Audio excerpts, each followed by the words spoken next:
नमस्कार। हम बात करने वाले हैं इंटीग्रेटेड न्यूट्रिएंट मैनेजमेंट को लेकर। इसका मीनिंग समझना है, different approaches and advantages of integrated nutrient management को लेकर आज हम बात करेंगे। तो जो सबसे पहले हम समझेंगे, जो सबसे पहले आपको समझने वाली बात है वो आपका क्या है, इंटीग्रेटेड न्यूट्रिएंट मैनेजमेंट। तो जो आपका समेकित पोषक तत्व प्रबंधन है वह आपका क्या है, उसका अर्थ क्या है, इसको आज हम समझेंगे।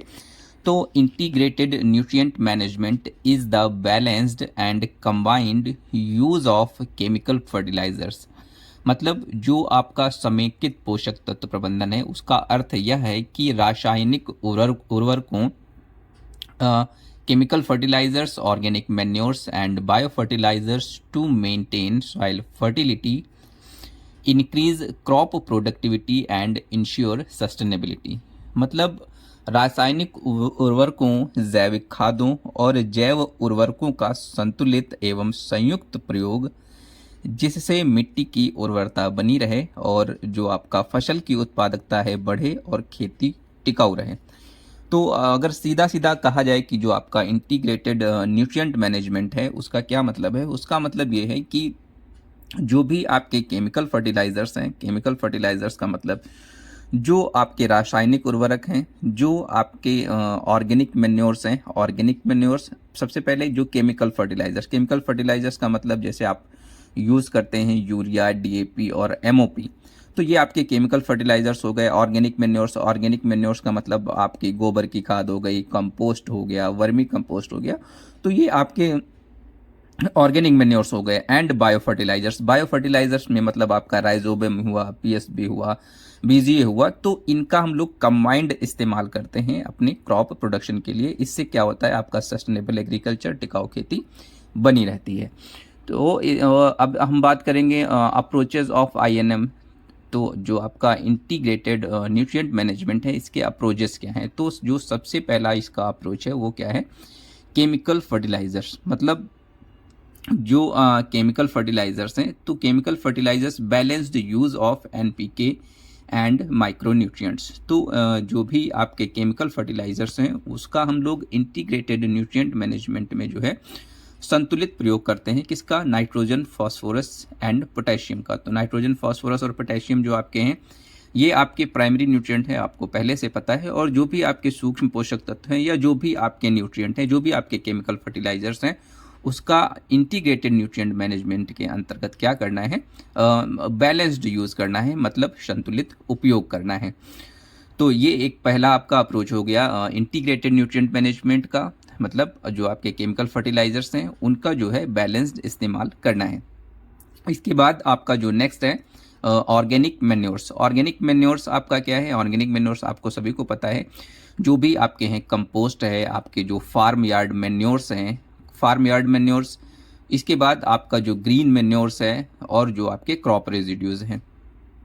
तो जो कंपोस्ट है, गोबर की खाद है, हरी खाद है, फसल अवशेष है, इनका भी आपको अच्छे से इस्तेमाल करना है। किसमें, इंटीग्रेटेड न्यूट्रिएंट मैनेजमेंट में। जैसा कि आप सभी लोग जानते हैं, इंटीग्रेशन ऑफ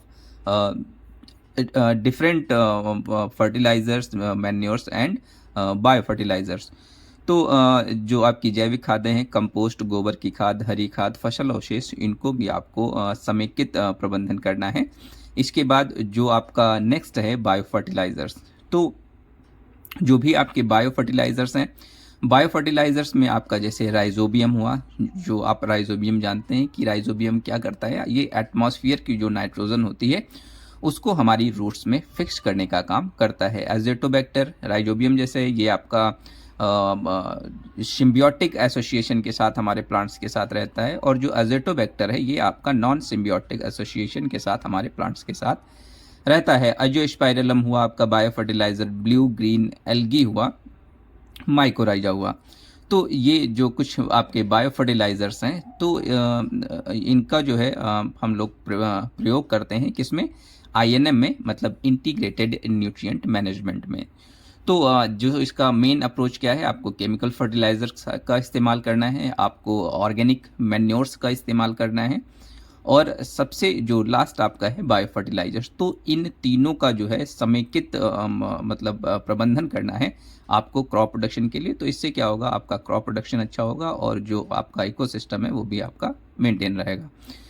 इसके बाद आपका नेक्स्ट है सॉइल टेस्ट बेस्ड एप्लीकेशन, मतलब applying nutrients as per soil health.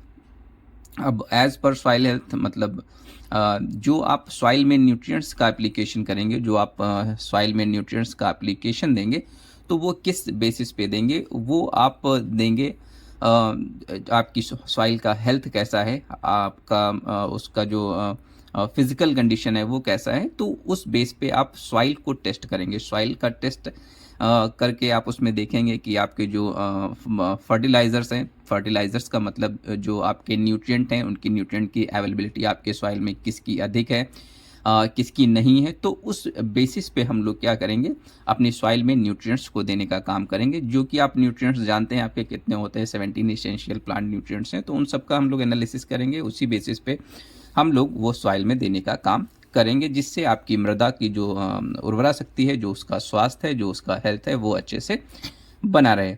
इसके बाद आपका नेक्स्ट जो है crop rotation and residue recycling. तो जो आप क्रॉप रोटेशन, जैसे आप फसल चक्र अगर आप अपनाते हैं तो एंड रेजिड्यू रिसाइकलिंग, अगर आप फसल चक्र अपनाते हैं, फसल चक्र का मतलब ये है कि कंटिन्यूसली एक ही क्रॉप ना लेके, जैसे जो हमारे इंडिया में मोस्ट प्रीडोमिनेंट आपका जो क्रॉपिंग सिस्टम है वो आपका है राइस वीट क्रॉपिंग सिस्टम। तो राइस वीट क्रॉपिंग सिस्टम जो आपका होता है वो आपका क्या होता है कि हम कंटिन्यूसली सीरियल्स क्रॉप्स लेते हैं राइस वीट। तो उनका जो रूटिंग सिस्टम होता है, उनका रूटिंग सिस्टम वो शैलो रूटिंग सिस्टम है। तो शैलो रूटिंग सिस्टम में क्या होता है, जो न्यूट्रिएंट्स का एब्जॉर्प्शन होता है वो एक पर्टिकुलर लेयर से होता रहता है। तो जो आपके न्यूट्रिएंट्स डीप सिस्टम में पाए जाते हैं, डीप रूट सिस्टम में पाए जाते हैं, उनका एब्जॉर्प्शन प्लांट्स नहीं कर पाते हैं। तो वो न्यूट्रिएंट्स बचे रहते हैं। इसीलिए कहा जाता है कि क्रॉप रोटेशन का इस्तेमाल करना चाहिए। और आप पहले शैलो रूटिंग सिस्टम ले, उसके बाद डीप रूटिंग सिस्टम ले। इससे आपका जो रिसाइकलिंग ऑफ न्यूट्रिएंट्स है वो आपका बना रहता है, और जो आपका क्रॉप का और सॉइल का जो फर्टिलिटी स्टेटस है वो आपका क्या रहता है, मेंटेन रहता है। रेजिड्यू रिसाइकलिंग, तो जो भी रेजिड्यू आपकी फील्ड में बचता है उसको उसी में डिकम्पोज करके हम उससे भी कहीं ना कहीं न्यूट्रिएंट्स ले सकते हैं और सॉइल का फर्टिलिटी स्टेटस मेंटेन कर सकते हैं। इसके बाद आपका नेक्स्ट आता है use of locally available resources. तो जो भी आपके स्थानीय संसाधन आपके पास अवेलेबल हैं उनका प्रयोग हमें सॉइल का फर्टिलिटी स्टेटस को मेंटेन करने के लिए करना चाहिए। अब इसमें आपका लोकली अवेलेबल रिसोर्सेज क्या हो सकते हैं, जैसे आपका नीम केक है। तो नीम केक जो है ये भी आपकी सॉइल की उर्वरा शक्ति को मेंटेन करने का काम करता है। इसके बाद वर्मी कंपोस्ट है, वर्मी कंपोस्ट जिसको हम लोग केचुए की खाद बोलते हैं, वो भी कहीं ना कहीं आपका सॉइल का फर्टिलिटी स्टेटस इंक्रीज करने का काम या मेंटेन करने का काम करता है। इसके बाद नेक्स्ट हम बात करते हैं कि आपका जो एडवांटेजेस हैं इंटीग्रेटेड न्यूट्रिएंट मैनेजमेंट के, वो आपके क्या क्या हो सकते हैं। तो advantages of integrated nutrient management आपके क्या हो सकते हैं। तो जो सबसे पहला आपका एडवांटेज है आपका इंटीग्रेटेड न्यूट्रिएंट मैनेजमेंट का, वो है maintain soil fertility and health. मतलब जो मिट्टी की उर्वरता है और जो स्वास्थ्य है उसको बनाए रखने में हमारा इंटीग्रेटेड न्यूट्रिएंट मैनेजमेंट बहुत हेल्पफुल है। अब वो हेल्पफुल क्यों है, क्योंकि इसमें आप इंटीग्रेशन करते हैं। इंटीग्रेशन किसका करते हैं, आप केमिकल फर्टिलाइजर्स का भी इस्तेमाल करते हैं, आप ऑर्गेनिक मैन्योर्स का भी इस्तेमाल करते हैं, आप बायो फर्टिलाइजर्स का भी इस्तेमाल करते हैं। तो इससे क्या होता है, तीनों के तीनों आप समेकित प्रबंधन करते हैं, इंटीग्रेशन करते हैं इनका। तो इससे क्या होता है कि जो आपका मिट्टी की जो उर्वरा शक्ति है वो बनी रहती है, उसके जो सॉइल माइक्रो ऑर्गेनिजम्स हैं वो भी आपके बहुत अच्छे से हेल्प करते हैं। तो इससे क्या होता है, सॉइल का हेल्थ भी मेंटेन रहता है। इसके बाद नेक्स्ट आपका आता है reduces excessive dependence on chemical fertilizers. तो जो आपके रासायनिक उर्वरक होते हैं, जो आपके केमिकल फर्टिलाइजर्स होते हैं, उन पर कहीं ना कहीं फुल्ली जो डिपेंडेंसी होती है वो क्या होती है, निर्भरता भी आपकी क्या होती है, खत्म होती है। तो रासायनिक उर्वरकों पर जो अधिक निर्भरता होती है वो भी आपके INM के थ्रू क्या होती है, वो भी खत्म होती है। इसके बाद नेक्स्ट आपका आता है improves crop yield and quality.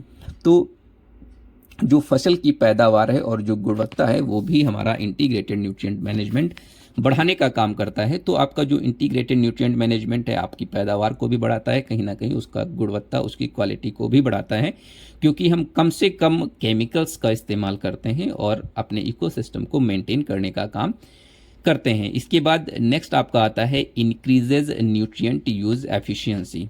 तो आप सभी को पता है कि अगर हम ज़्यादा से ज़्यादा केमिकल फर्टिलाइजर्स का इस्तेमाल करते हैं तो हम जो आपके केमिकल फर्टिलाइजर्स होते हैं उनका एफिशिएंसी हम नहीं बढ़ा सकते हैं। उनका जो प्लांट जितना उनको यूटिलाइज करता है वो अच्छे से यूटिलाइज नहीं कर पाता है। अब एफिशिएंसी का मतलब क्या है? एफिशिएंसी का मतलब है कि आपने 100% प्लांट को दिया और प्लांट 100 का 100% ले पाता है कि नहीं ले पाता है। तो आपके जो केमिकल फर्टिलाइजर्स है उसमें आपका जैसे नाइट्रोजन है, तो नाइट्रोजन साइंटिस्ट बोलते हैं, बताते हैं कि लगभग प्लांट 30 से 40% ही इस्तेमाल कर पाता है और जो 60% है, 60 to 65% है, वो क्या होता है, वो लॉस कर जाता है आपके एटमॉस्फेयर में या डाउनवर्ड मूवमेंट करके नीचे चला जाता है। तो अगर हम कंबाइंडली इस्तेमाल करते हैं, इंटीग्रेशन करते हैं केमिकल फर्टिलाइजर्स का, ऑर्गेनिक मैन्योर्स का और बायो फर्टिलाइजर्स का, तो हम जो एफिशिएंसी है न्यूट्रिएंट्स का उसको इंक्रीज कर सकते हैं। नेक्स्ट है आपका promotes eco friendly and sustainable farming. अगर हम तीनों चीज़ों का इस्तेमाल, chemical fertilizers, bio fertilizers, organic manures का इस्तेमाल करते हैं तो हम इसको इको फ्रेंडली मतलब पर्यावरण अनुकूल भी बना सकते हैं, और सस्टेनेबल फार्मिंग मतलब टिकाऊ खेती भी, मतलब एक लॉन्ग टर्म हम एग्रीकल्चर अच्छे से कर सकते हैं और जो आने वाली जनरेशन है उनको हम अच्छे खेत दे सकते हैं जिससे वो अपना भरण पोषण कर सकें। इसके बाद अगर हम नेक्स्ट बात करें, reduces cost of cultivation in the long term, मतलब दीर्घ काल में खेती की लागत कम करता है। तो अगर हम फुल्ली केमिकल्स पे डिपेंड रहेंगे तो कहीं ना कहीं हमारा जो फील्ड का जो कॉस्ट ऑफ कल्टीवेशन है वो इंक्रीज होता है। और अगर हम तीनों को कंबाइनली करेंगे, आप केमिकल फर्टिलाइजर्स, ऑर्गेनिक मैन्योर्स और बायो फर्टिलाइजर्स, तो आपकी जो लागत है वो कहीं ना कहीं कम होगी। Thank you so much, keep watching and subscribe to my YouTube channel. Thank you so much.